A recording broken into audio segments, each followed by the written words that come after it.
कोमल्स किचनमध्ये सर्वांचे खूप खूप स्वागत। आज आपण बनवणार आहोत पोह्यापासून शिरा आणि कटलेट।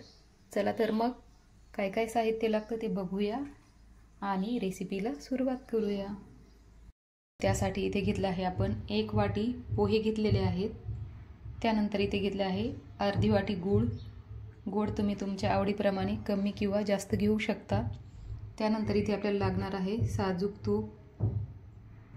इथे घेतले आहे आपण 2 चमचे किसलेलं खोबरं। इथे घेतले आहे काजू आणि बदाम। काजू बदाम तुमच्या आवडीप्रमाणे घेऊ शकता तुम्ही, नाही घेतले तरी चालतील। इथे घेतले आहे अर्धा चमचा वेलची पावडर। त्यानंतर इथे आपण घेतला आहे पाव लिटर दूध। आता पोहे आपण मिक्सरला बारीक करून घेऊयात। जास्त बारीक पण नाही करायचे आपल्याला, अगदी रवा असतो ना, रव्यासारखे केले तरी चालतील किंवा त्यापेक्षा जरा जाड ठेवले तरी चालतील। आता पाणी न टाकता हे असेच आपण मिक्सरला वाटून घेऊयात। तर हे बघा, अशा पद्धतीने आपण पोहे मिक्सरला वाटून घेतले आहे। खूप जास्त बारीक पण नाही केलेले, अगदी आपण रवा असतो ना आपला जाड, त्यापेक्षा थोडंसं जाड ठेवलेलं आहे।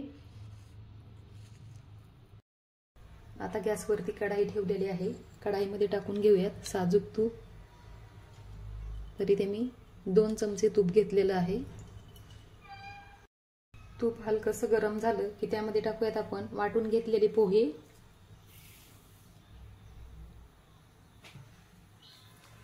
आणि मीडियम फ्लेमवरती छान असं हे भाजून घेऊया।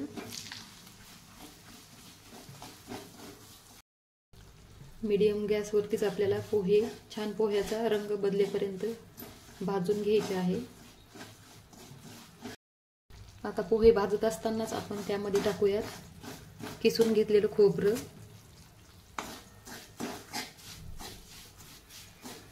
हे पण आपण पोह्यासोबत छान असं भाजून घेऊयात। खोबरं थोडंसं भाजत आलं की त्यामध्ये टाकूयात लगेच आपण काजू आणि बदाम याचे तुकडे। आणि हे पण आपण 2 मिनिटं यासोबत छान भाजून घेऊया। तर आता बघू शकता हे सर्व एकदम छान भाजलं आहे आणि कलर पण बघू शकता तुम्ही याचा गोल्डन ब्राउन झालेला आहे। आता यामध्येच आपण टाकून घेऊयात अर्धी वाटी गूळ आणि हे मिक्स करून घेऊया।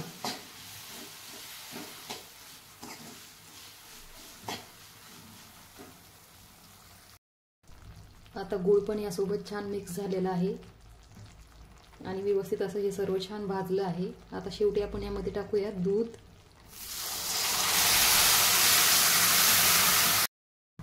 वेलची पावडर टाकूया आणि हे छान मिक्स करून घेऊया।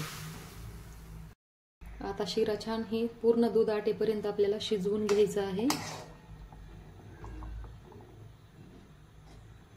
2 ते 3 मिनिटांमध्ये आपला शिरा तयार होणार आहे।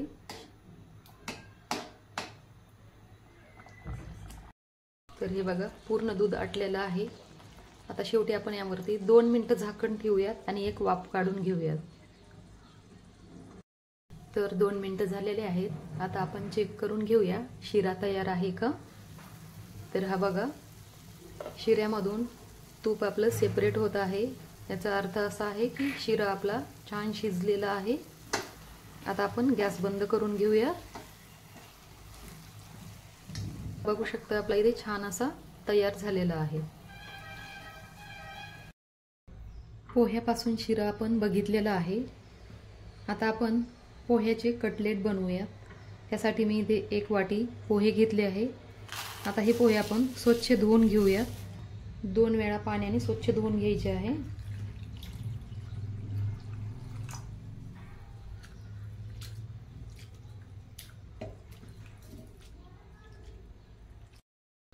तर हे बघा, पोहे धुवून घेतले आहे। आता 10 मिनिटं असेच ठेवायचे आहेत।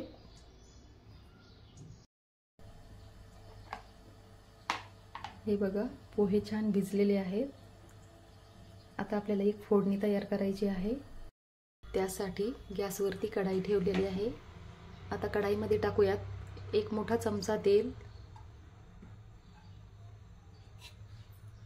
तेल गरम झालं की त्यामध्ये टाकूयात बारीक चिरून घेतलेली हिरवी मिरची,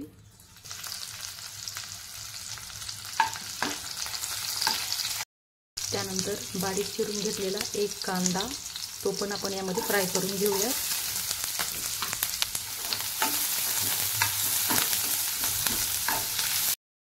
कांदा हलकासा फ्राय झाला आहे। आता त्यामध्ये टाकूयात अर्धा चमचा मिरची पावडर,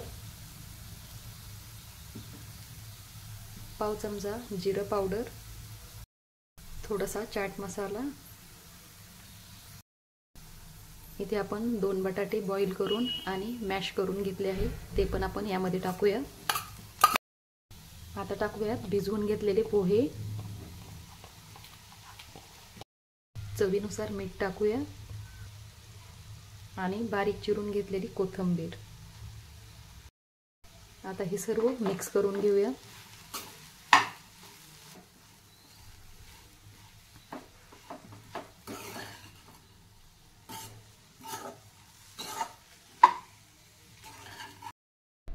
तर आता हे सर्व आपण एकजीव करून घेतलं आहे आणि हे छान आपलं रेडी झालेलं आहे।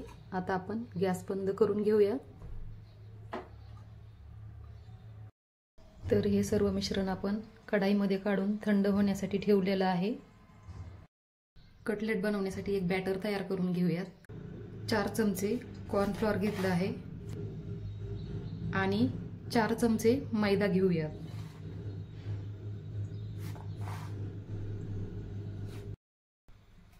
आता यामध्ये टाकूयात थोडंसं मीठ। आता हे सर्व मिक्स करून घेऊया आणि यामध्ये पाणी टाकून याचा घट्टसर असं बॅटर बनवून घेऊया।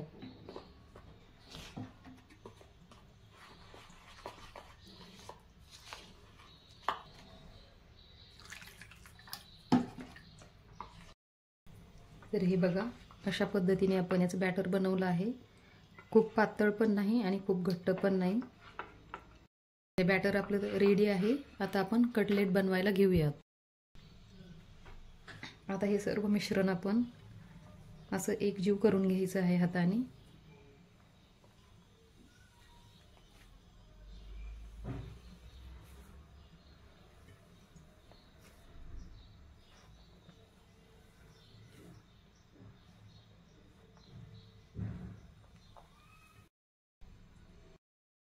तर हे बघा, कटलेटचं सर्व मिश्रण आपण छान मळून घेतलं आहे। आता आपल्याला हव्या त्या साईजमध्ये आपण कटलेट बनवून घ्यायचे आहे।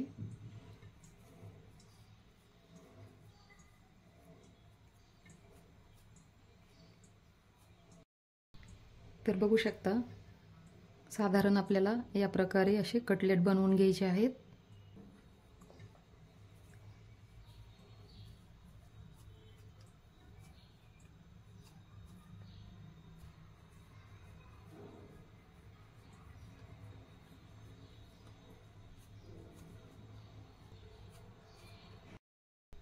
कटलेट बनवून रेडी आहेत। आता आपण हे जे बॅटर बनवलं होतं त्यामध्ये हे कटलेट डीप करून घेऊयात।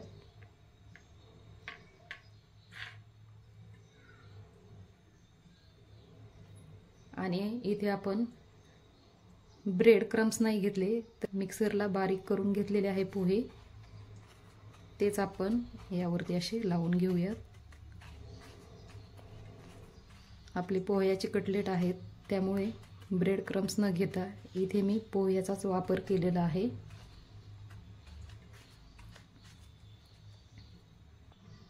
तर पोह्यामुळे पण छान असे कुरकुरीत होतात कटलेट, अगदी ब्रेड क्रम्स सारखेच।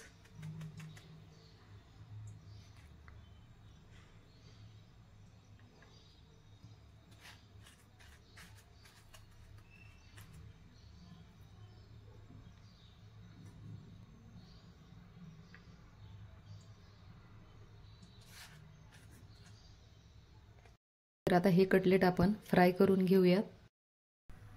इथे आपण कढाईमध्ये तेल गरम करायला ठेवलं आहे। आता आपण चेक करूया तेल गरम झालं आहे की नाही। तर हे बघा, तेल छान गरम झालं आहे। आता तेलामध्ये टाकून घेऊयात कटलेट।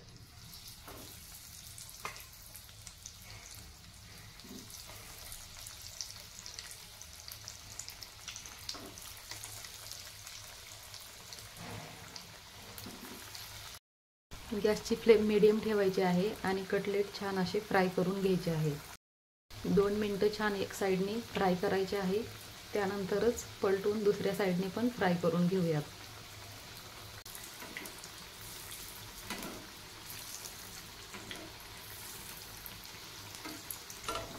आता याला पलटवून घेऊयात.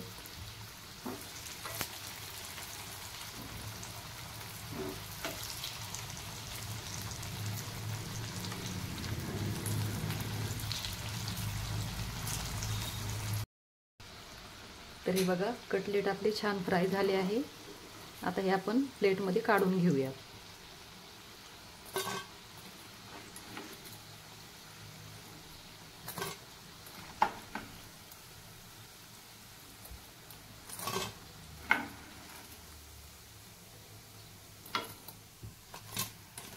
आणि आता राहिलेले कटलेट पण याच पद्धतीने आपण फ्राय करून घेऊया.